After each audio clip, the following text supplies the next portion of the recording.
Patingin nga ako sa bag mo. Ah, teka lang, bakit wala nang laman itong wallet ko?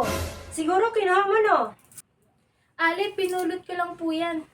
At hindi ko po yan binuksan.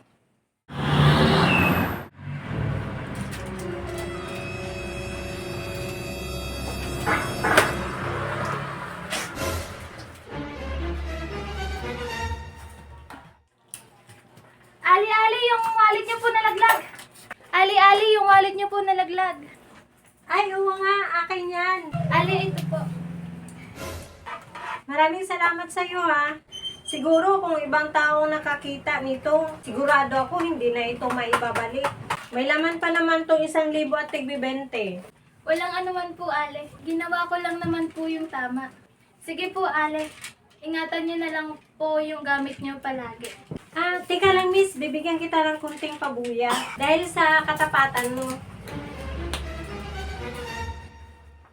Ah, teka lang. Bakit wala nang laman itong wallet ko? Siguro kinuha mo, no? Ale, pinulot ko lang po yan. At hindi ko po yan binuksan. Sinungaling ka. Akala ko ba naman mabait ka? Todo pasalamat pa naman ako sa'yo. Tapos ngayon, manluloko ka pala. May lamang pera ang wallet ko. Merong buong 1,000 at tig-20 ang wallet ko. Patingin nga ako sa bag mo. Ale, sadyang may pera lang po ako dyan sa bag ko. Sweldo ko po yan bilang kasambahay. Ah, nagsisinungaling ka pa, ha? Malamang, ito yung laman ng wallet ko. Kailangan ibalik mo sa akin ng mga ito dahil kung hindi, tatawag ako ng mga pulis. At sigurado ako makukulong ka. Maawa naman po kayo, Ale. Pinaghirapan ko po ang perang yan. Kaya nandito po ako sa labas. Kasi magpapadala po ako sa nanay at tatay ko na nasa probinsya.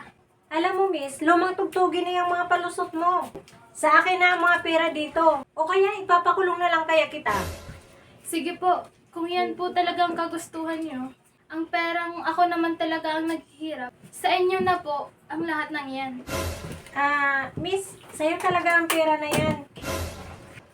Ali, ano pong ibig sabihin nito? Ang lahat ng mga ito ay isang social experiment. Isa akong vlogger. At gumawa kami ng content na ganito ang sitwasyon. Ang laglag wallet. At kung ano ang gagawin at kung sino man ang makapulot na ito. Sorry po miss, naabala ka namin. Ganon pa man, sana maging aral ito sa'yo. Pag ganon ang sitwasyon na may nalaglag na wallet, sa sinundan mo na tao, huwag mong pulutin.